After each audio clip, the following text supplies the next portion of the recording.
Hola, buenas noches. Bienvenidos al programa. Yo soy Jaime Bailey. Hoy es miércoles 6 de octubre de 2021. Estamos saliendo en directo desde Miami para todo el mundo. Estados Unidos está a solo 12 días de declarar por primera vez en su historia default, o sea, que no puede pagar sus deudas. Esto sería catastrófico. Hundiría al país en una grave recesión. No lo digo yo, lo dicen los expertos. Debido a eso, y como el presidente Biden no tiene los votos en el Senado para conseguir la aprobación de que su gobierno tome deuda nueva para pagar la deuda vieja que hay que pagar después de octubre 18, y estamos a octubre 6, apenas 12 días del default, hoy los republicanos en el Senado, liderados por Mitch McConnell, se apiadaron de Biden, sintieron compasión por Biden y decidieron extender 2 meses hasta diciembre el límite de endeudamiento, de tal manera que Biden no tenga que declarar en 12 días default.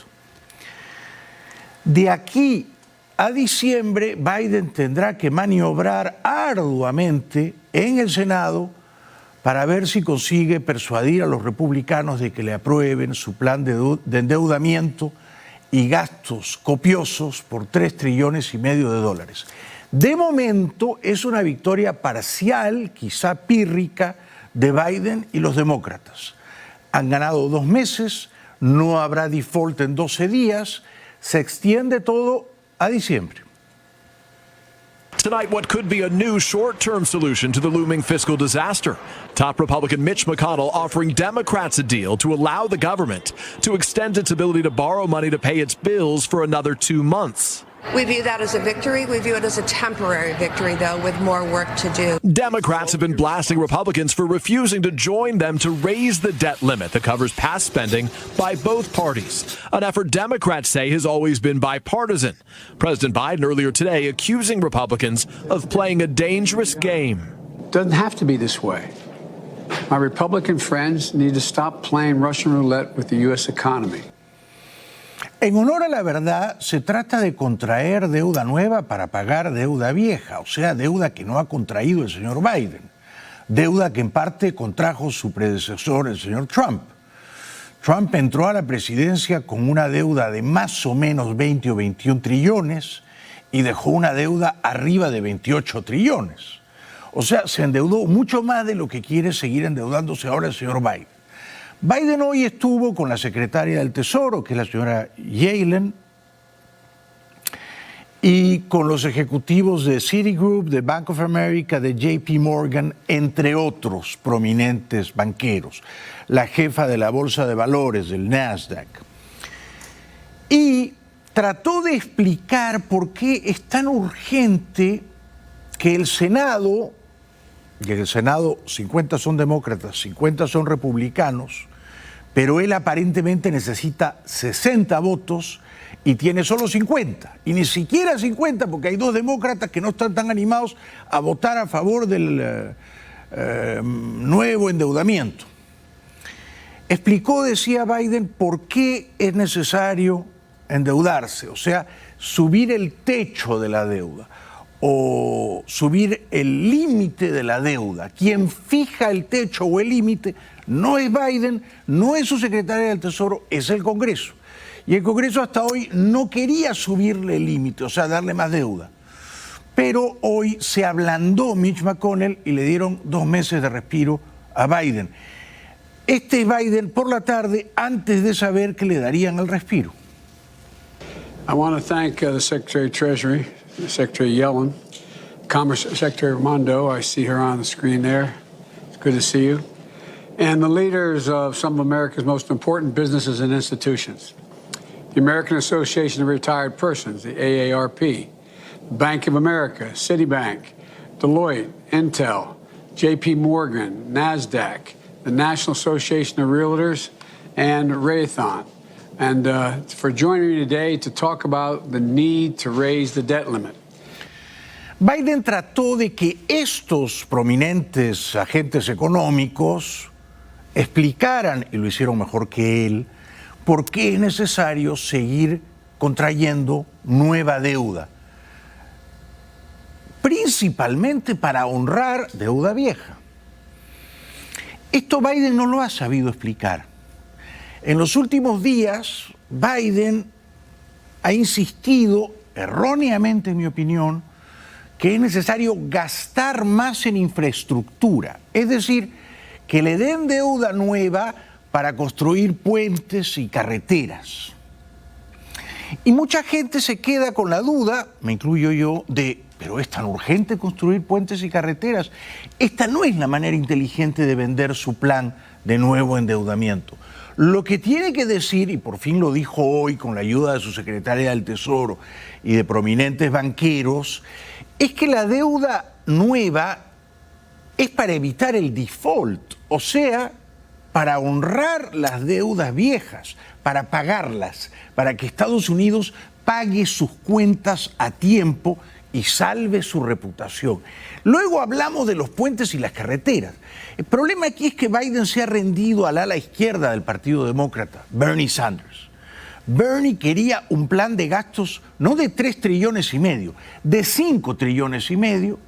Biden se comprometió con Bernie en 3,5 trillones, pensando que el Senado se los iba a dar.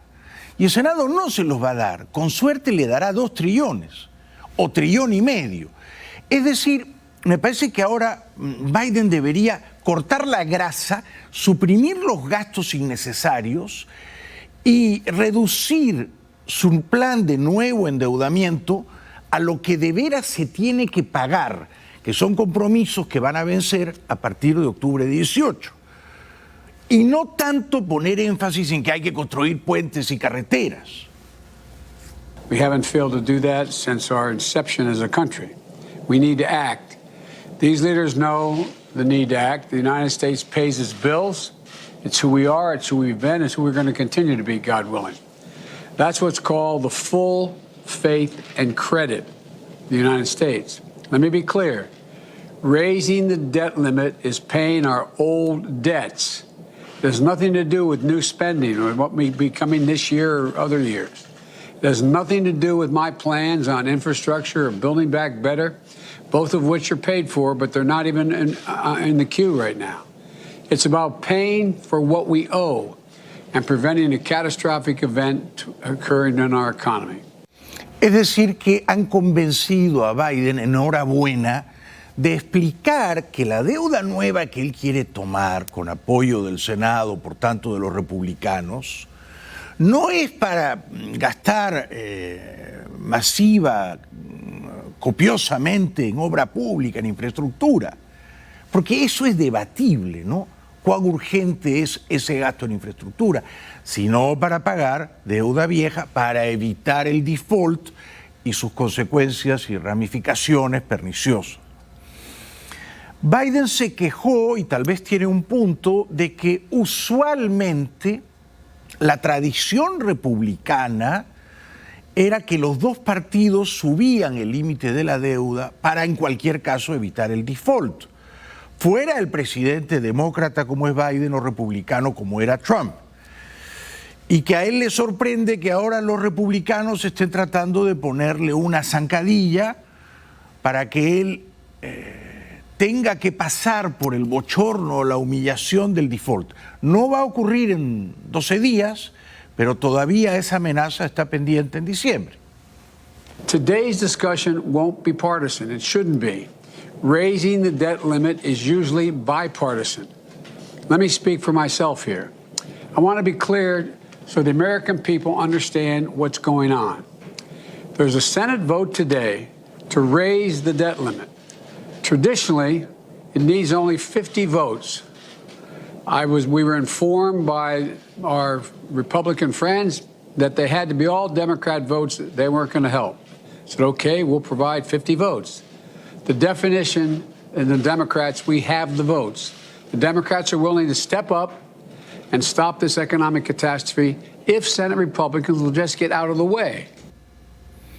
Yo creo que Biden ha manejado muy mal el tema, lo ha vendido mal, lo ha explicado peor, ha puesto énfasis en que quiere gastar.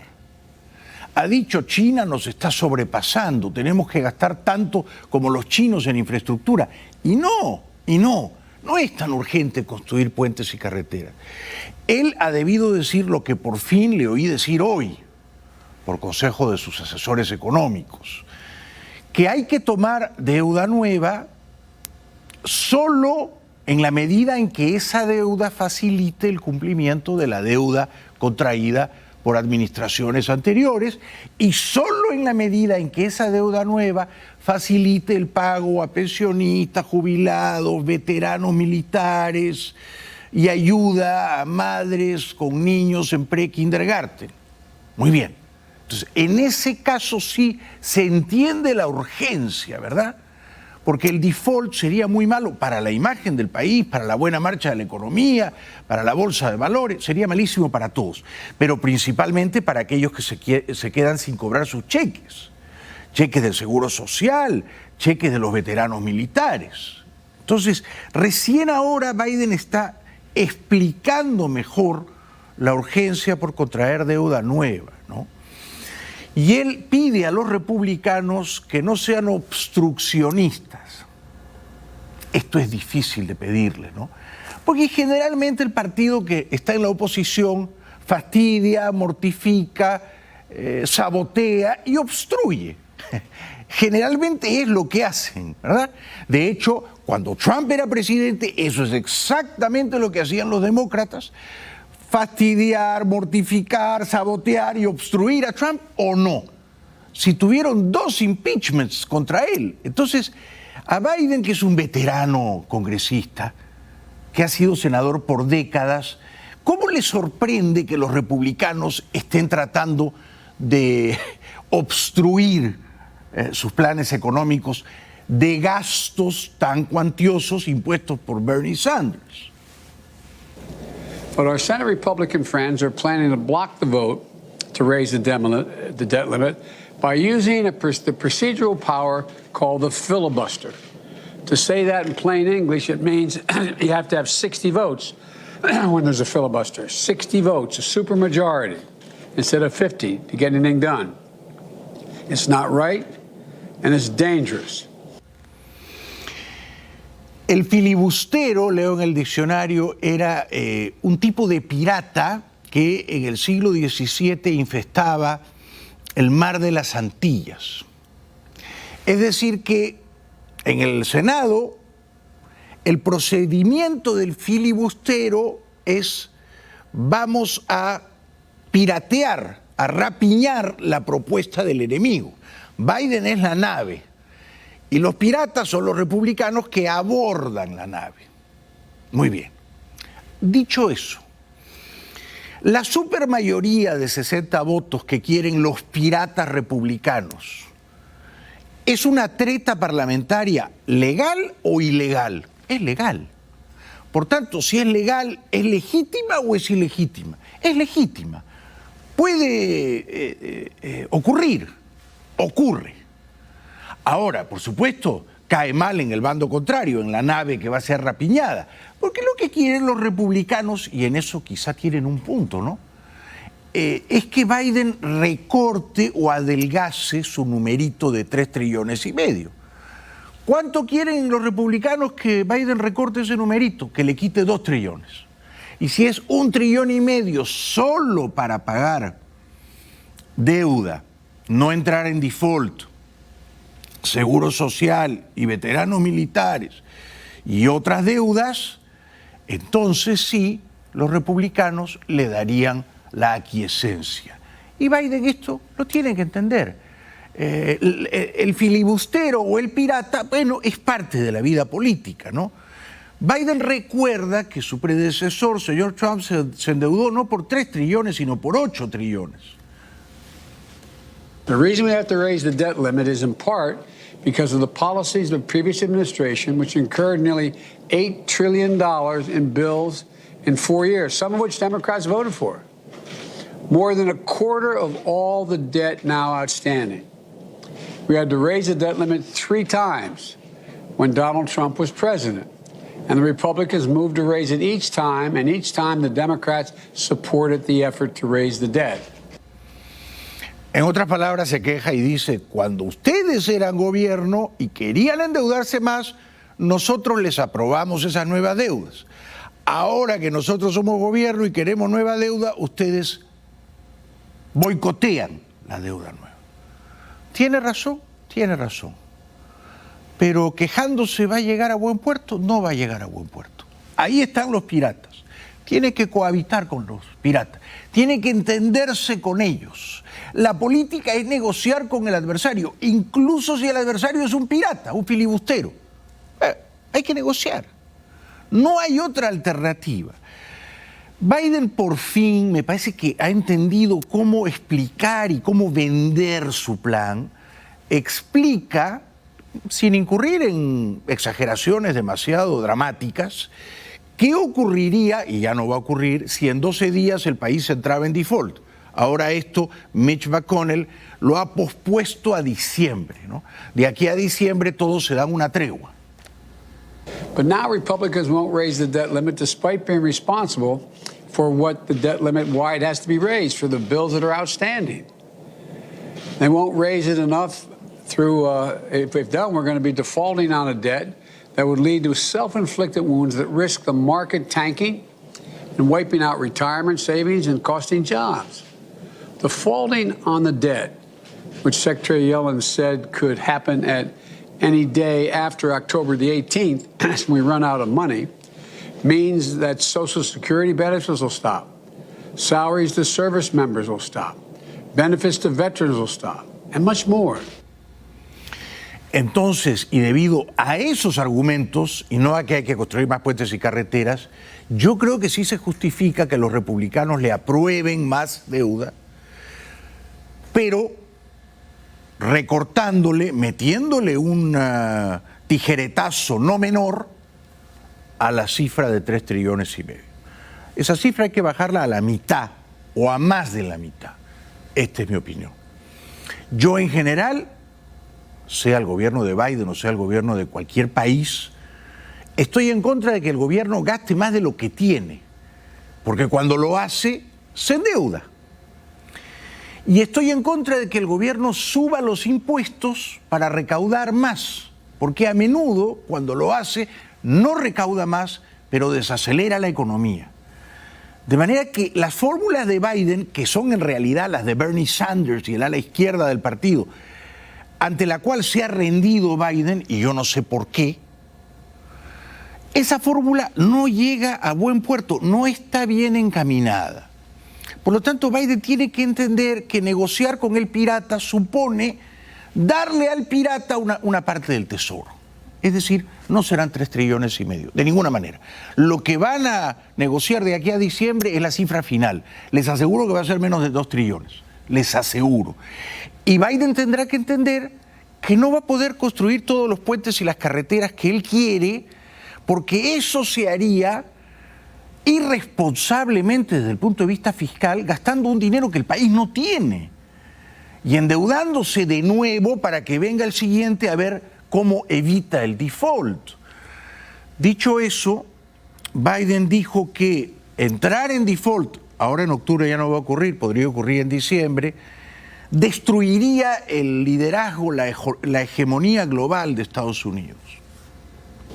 The failure to raise the debt limit will undermine the safety of the United States Treasury securities, threaten the reserve status of the dollar as the world currency and that the world relies on, downgrade America's credit rating, and result in a rise in interest rates for families talking about mortgages, auto loans, credit cards.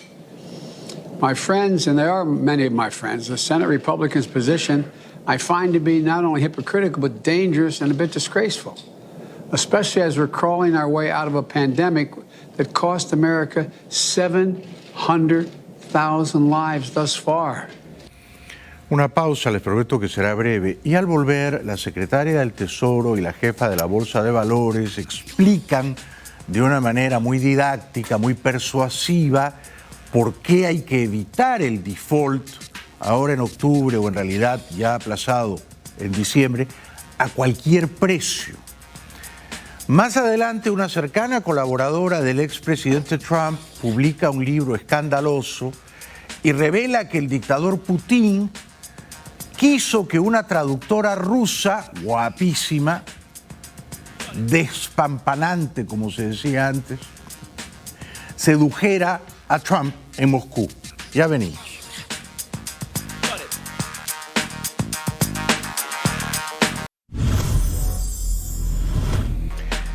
Bienvenidos de vuelta al programa. A pesar de que hemos estado a 12 días de que Estados Unidos entre en default, o sea, no poder pagar sus deudas, por primera vez en su historia, este sigue siendo un gran país, ¿no? Al lado de Biden hoy estaba su secretaria del Tesoro, la señora Janet Yellen. Ella estudió en Berkeley, estudió un doctorado en Yale. Fue jefa de la Reserva Federal con Obama y con Trump. Ahora es secretaria del Tesoro. Quizá algunos de ustedes dirán, pero si Biden necesita dinero para pagar sus deudas, ¿por qué no ordena que se imprima dinero, como hacen nuestros países bárbaros tercermundistas, ¿no? ¿Por qué no le dice a la Reserva Federal, pero en realidad no es la Reserva Federal la que imprime los dólares, contrariamente a lo que se cree? O sea, que no le tiene que decir a Powell, quiero que me imprimas $1 trillón de aquí al lunes. Así es como operan en nuestros países bárbaros tercermundistas, ¿no? Pienso, por ejemplo, en la Argentina, pienso, por ejemplo, en Venezuela, donde se imprime papel moneda a lo bestia, inorgánicamente, generando inflación. Mucha masa monetaria persiguiendo los mismos bienes o pocos bienes. No, aquí quien imprime los dólares es precisamente la secretaria del Tesoro, que pertenece al Partido Demócrata de Biden y que está subordinada al presidente. Por lo tanto, Biden le podría decir, Janet, ¿sabes qué? Tenemos una deuda, no la podemos pagar, vamos a entrar en default, ¿me puedes hacer el favorcito de imprimirme 3 trillones? ¿Y qué le diría a Janet? Señor presidente, no le puedo hacer el favorcito. No le puedo imprimir 3 trillones, ni 2 trillones, ni 1 trillón. ¿Por qué? Porque la Reserva Federal y la Secretaria del Tesoro tienen una independencia respecto del Biden, del presidente. Y no imprimen dólares si esa impresión de dólares no tiene un correlato en el crecimiento de la economía. Es decir, la masa monetaria crece paralelamente a el crecimiento de la economía. Si la economía no crece, no se imprimen más dólares. Y no se pueden entonces imprimir graciosamente trillones de dólares para pagar deuda vieja, porque eso tendría unas consecuencias en la inflación, en la depreciación de la moneda, catastróficas. He explicado esto para que se entienda que este es un país serio y que cuando el presidente está en apuros, a 2 semanas de entrar en default, no puede ordenarle a la secretaria del Tesoro, que está ahí sentada a su lado, que ahora va a hablar, que imprima dólares inorgánicos, que imprima dólares que van a traer inflación sí o sí. ¿No? Esta es entonces la secretaria del Tesoro, que podría cometer el trágico error de imprimir dólares para salvar a su presidente del default, explicando en la tarde de hoy, antes de que los republicanos hicieran la concesión de posponer 2 meses el límite de deuda, por qué el Tesoro se había quedado exhausto. Es genial ver a la secretaria del Tesoro decir, nuestros fondos se han quedado exhaustos, pero ni por un momento cae en la tentación de correr a la maquinita y de imprimir dólares a lo bestia. Esto no se hace aquí. I wish we could be meeting to discuss another topic, finding solutions to climate change or how to better invest in the future of our economy. But the urgency of the debt limit situation demands immediate attention. And I want to be clear about my position. First, this is an urgent matter. It must be resolved immediately. Treasury will exhaust its extraordinary measures if Congress has not acted to raise or suspend the debt limit by October 18th. After that point, we expect Treasury would be left with very limited cash that would be depleted quickly. Bueno, esta es una mujer que sabe, que es responsable, que no imprime moneda a las bravas para salir de una crisis y entrar en otra peor, y que explica razonablemente, mejor que Biden, si me permite, mucho mejor que Biden, por qué hay que contraer deuda nueva, por qué los republicanos tienen que suavizar su posición y darle no 3,5 trillones a Biden, pero 1,5 trillones o 2 trillones. ¿no?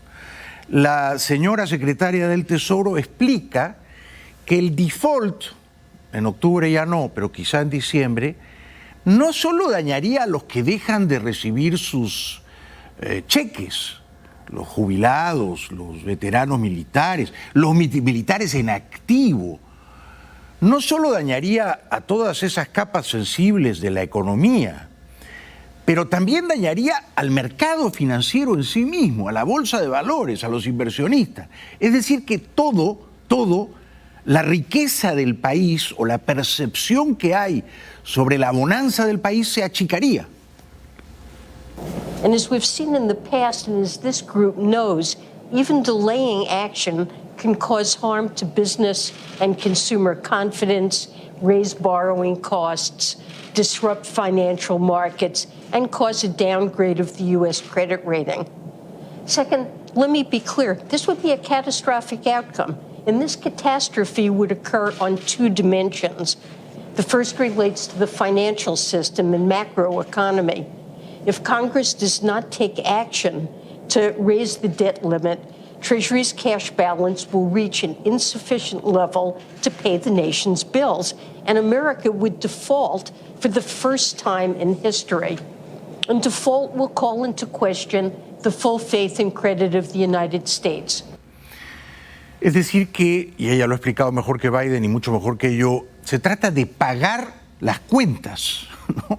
De pagar las cuentas. Y muchas de esas cuentas vienen de atrás, ¿no? No es culpa de Biden ni de la señora Yellen. Vienen de atrás.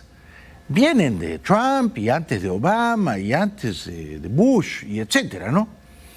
Gobiernos fiscalmente laxos, dilapidadores, irresponsables, que no han tenido mayor escrúpulo en contraer más y más deuda. La señora secretaria del Tesoro explica que el país está en una frágil recuperación, y es verdad. Téngase en cuenta la pronunciada caída de la economía el año pasado por la pandemia, ¿no? La bolsa cayó 30%, hubo un récord histórico de desempleo. Entonces, venimos saliendo de eso. Ella explica que si los republicanos tan tosudos no le dan a Biden un monto razonable para no entrar en default, las consecuencias, ya lo dijo, van a ser catastróficas y vendrá una recesión como no hemos visto en mucho tiempo. Este país, desde marzo de 2009, con el primer Obama, ha tenido la expansión económica más prolongada de su historia. Es verdad, ensombrecida el año pasado por la pandemia, pero ahora los niveles de la bolsa están a récords históricos, nunca antes vistos. Our country would likely face a financial crisis, causing interest rates to rise quickly and restricting access to credit. Our fragile recovery would be thrown into reverse. We would likely experience a recession. Millions of jobs would be lost, and the pain would endure well past the resolution of the crisis. The second catastrophe would be borne by all the Americans who directly receive any sort of payment from the federal government. Every Social Security beneficiary, every family receiving a child tax credit, every military family waiting for a paycheck, or small business owners receiving a federal loan, they're all at risk. Pero es bien distinto como lo explica ella que como lo explicaba Biden ayer, ¿no? Biden ayer decía, quiero construir puentes y carreteras, déjenme. Ahora ella explica, no, la plata más urgente y prioritaria es para seguro social, para militares, para madres con niños pequeñitos. Entonces, bueno, ahora sí uno entiende el sentido de la urgencia, de la prioridad, ¿no? Ella lo explica mucho mejor que Biden. Ella en ningún momento dice tenemos que construir puentes y carreteras. Millions are without sufficient savings to forego an expected check. And for these households and businesses, the impact would be devastating. To take one heartbreaking example, millions of seniors who depend on Social Security for their support would have to make awful choices, such as deciding whether to pay rent or buy groceries. And the same goes for parents of young kids expecting a child tax payment. Hopefully, it goes without saying, this is not only bad for people, it's equally devastating for American companies. Evidentemente, entonces, los republicanos tienen que acordar con los demócratas una cifra razonable de nuevo endeudamiento. Y yo espero que desde su castillo en Palm Beach, Trump colabore, ¿no? Porque hasta donde sé, Trump lo que quiere es hundir a Biden en el fango del default. Aunque luego las consecuencias sean catastróficas para el país, para luego salir a decir, la economía conmigo estaba mejor que nunca en la historia y vino este chapucero, este aprendiz de Biden y la destrozó. Esto es lo que quiere Trump, por supuesto, ¿no? Pero es lo que le conviene al país, ¿no? Biden, que parece que ya por fin lo han asesorado apropiadamente, pregunta a un par de prominentes banqueras que estaban allí cuál sería el impacto de un posible default en los mercados financieros. If we default, even for a day or two, what do you think the impact on the market will be? I think that we would expect that investors really just don't handle uncertainty well. And I think that investors and certainly, as we know, there are hundreds of millions of investors that are involved in the markets today that have put their hard-earned savings into the markets. And we would expect that the markets will react very, very negatively if we actually get to a point of a DEFCON 10 type of situation with the default. Claro, porque si usted tiene $10,000 en la cuenta en el banco, ¿usted los deja en el banco o usted los invierte en acciones en la bolsa de valores? Si usted tiene dudas, los deja en el banco, ¿no?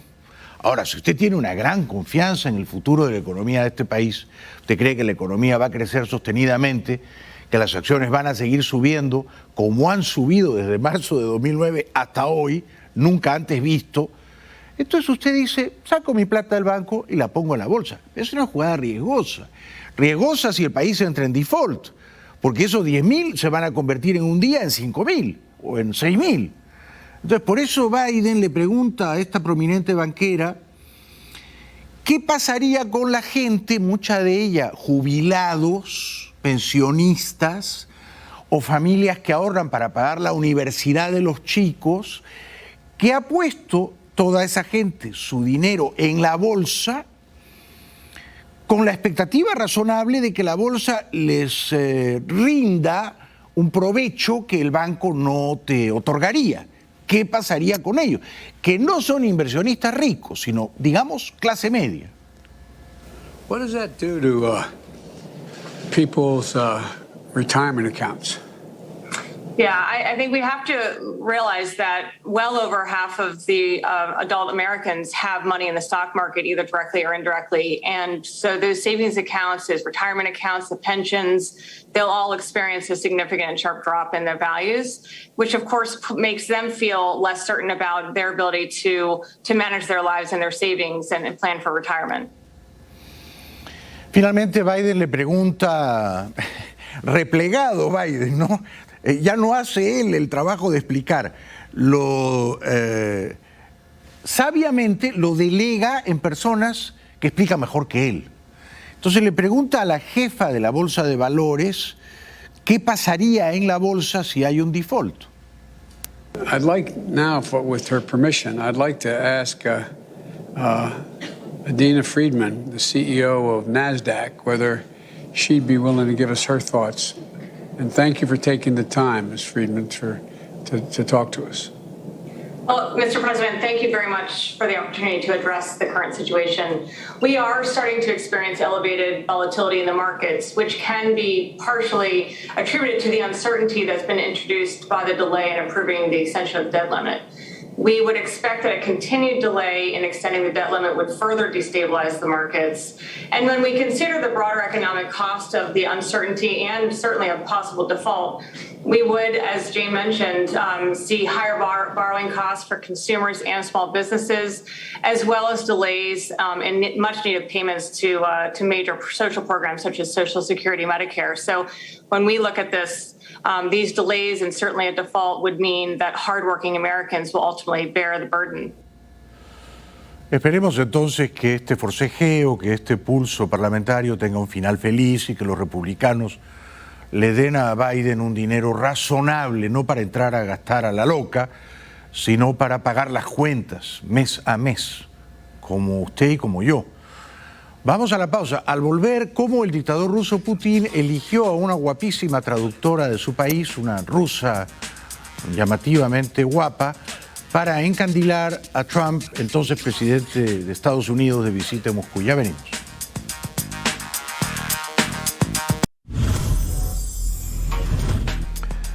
Bienvenidos de vuelta al programa. Bueno, una mujer que fue secretaria de prensa de Trump y secretaria de prensa de Melania, de la esposa de Trump, cuando ambos eran presidentes, llamada Stephanie Grisham, ha publicado un libro escandaloso sobre sus años en la Casa Blanca, que no fueron tantos, ¿no?, con los Trump. Por supuesto, se arrepiente de haber servido al presidente Trump, dice que fue un error muy grave, que debió pensárselo bien, ¿cómo no? Y dice que Trump tenía una relación abusiva con ella, que ella era la víctima de esa relación abusiva. Pobrecita. Stephanie Grisham's book, I'll Take Your Questions Now, is causing quite a stir. How have you been handling all of this personally?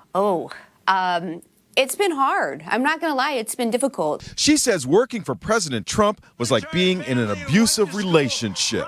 When you are abused, all you want is for your abuser to be happy. And Donald Trump was very much that way. There were a couple of times I was frightened. Pero ¿no es verdad que la víctima de un abuso lo que desea es que el abusador esté contento? O no siempre, ¿verdad? Porque la víctima de un abuso lo que puede desear es interrumpir ese abuso y denunciar al abusador y liberarse de él. No siempre la abusada quiere que el abusador esté contento y lo complace. Ahora, ella quería complacer a Trump para cobrar su sueldo y para preservar su posición privilegiada de secretaria de prensa, una posición para la cual, dicho sea de paso, si me apuran, no estaba preparada la señorita, ¿no? Ahora escribe este libro escandaloso y cuenta que Trump, cuando ella estaba enferma de coronavirus, la llamó a su casa, le preguntó cómo estaba, cómo se sentía, si quería que él le llevara un té o una manzanilla.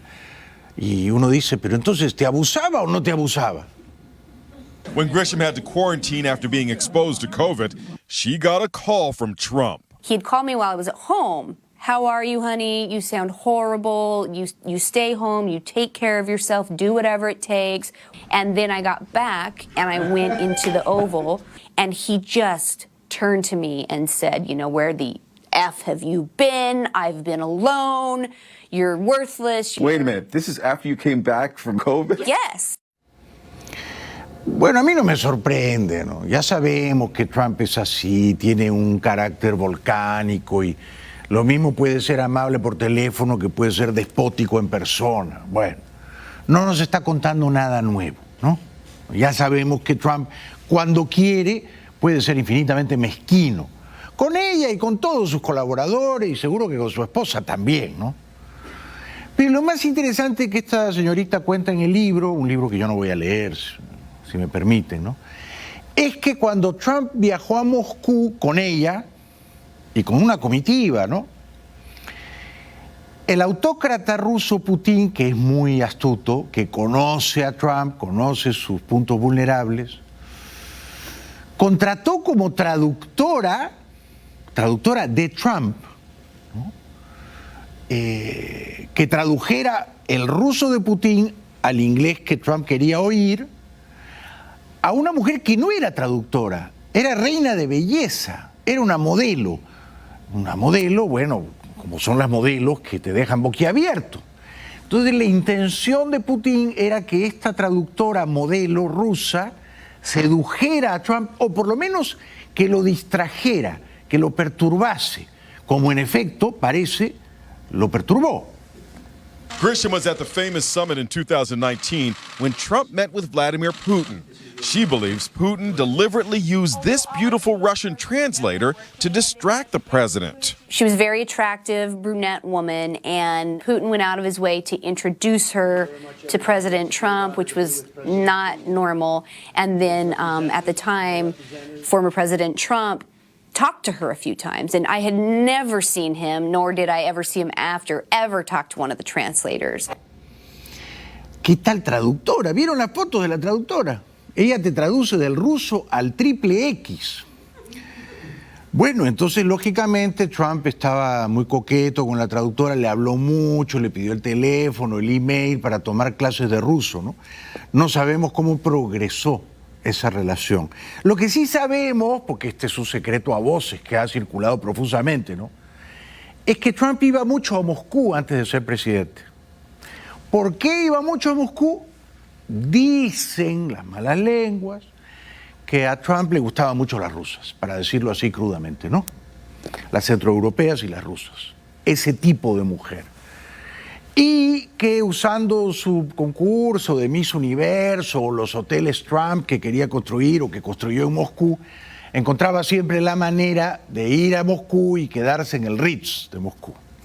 Dicen, por supuesto, que Putin lo grabó en el Ritz de Moscú. No precisamente Trump comiendo hamburguesas, ustedes me entienden, ¿no?, sino haciendo algunas otras travesuras, concediéndose algunas licencias. Esta señorita que escribe el libro escandaloso, la ex secretaria de prensa, dice que quedó también muy decepcionada de Melania.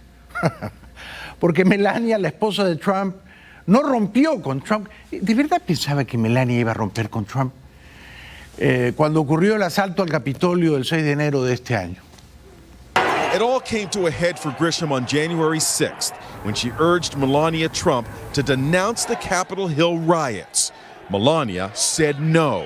So Grisham quit. I was profoundly disappointed in Mrs. Trump that day. I still don't understand why she said no. She, for me, had always been kind of the rational one. Grisham says the release of her book has her on edge. Are you concerned about your safety after writing this book? Yes, I have been. I received messages that you wouldn't even believe. And in fact, I told my publisher that I didn't want to do book signings because I was fearful of people. Sin comentarios. Una pausa y al volver el dictador venezolano Maduro anuncia que ya comenzó la Navidad en Caracas. Si será desvergonzado Maduro.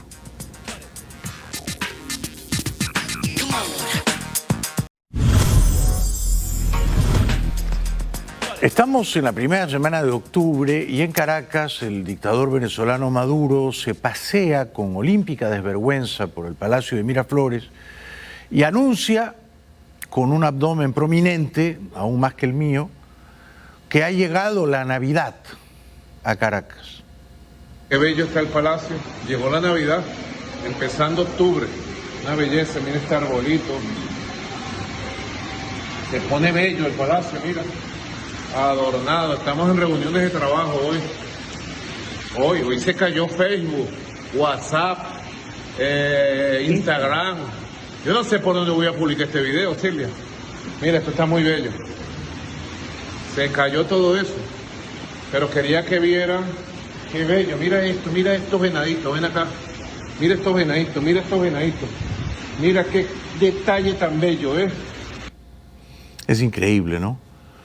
Cómo el dictador vive ensimismado en un mundo de fantasía, en una burbuja irreal, viendo los arbolitos y los venaditos, y él está convencido de que esa dicha que lo embarga es una dicha nacional, que los venezolanos están fascinados con sus arbolitos y sus venaditos, y que están celebrando Navidad 3 meses antes, pero no, ¿Cómo van a celebrar Navidad los venezolanos si no hay comida, si no hay medicinas, si la moneda no vale nada, si no hay trabajo, si no hay futuro?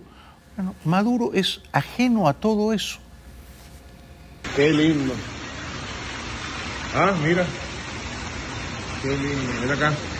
En Venezuela vamos a tener unas Navidades felices, brillantes, llenas de luces y coloridos. Vamos a ver por dónde publicamos este video, Silvia. ¿Qué te parece? Por el carnet de la patria, ¿verdad? Que no se cayó. Dale, pues.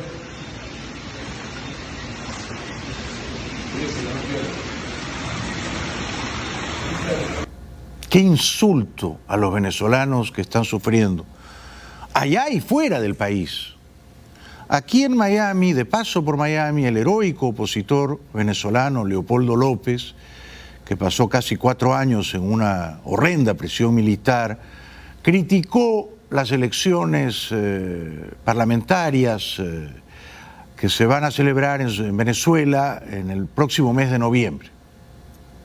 El opositor Leopoldo López criticó el martes en Miami las elecciones regionales y locales de noviembre en Venezuela y calificó esos comicios de intento de legitimación por parte del gobierno de Nicolás Maduro. La elección no es una elección libre, no es transparente y no es verificable. El político exiliado en Madrid desde octubre de 2020 tras huir de Venezuela destacó, sin embargo, que esos comicios pueden ser útiles para la oposición. López, a quien le mando un abrazo, un corajudo demócrata venezolano, espero que algún día sea presidente de su país, dijo que, y tiene razón, las negociaciones en México entre agentes portavoces de la dictadura y jefes fantasmagóricos de la oposición son una broma. Respecto a las intenciones del gobierno de Maduro, que se ha sentado en una mesa de negociación con la oposición en México en las últimas semanas, López aseguró que solo intenta lavar su imagen y se refirió a los comicios legislativos y presidenciales de 2018 a los que cataloga de fraude. Yo espero que Europa esté muy atento con esa misión, que los grupos políticos del Parlamento Europeo estén muy atentos, que los grupos en Bruselas estén muy atentos de que Maduro lo que busca es blanquearse, es legitimarse. Incluso lo que está buscando es una legitimidad retroactiva. Una pausa y regresamos enseguida.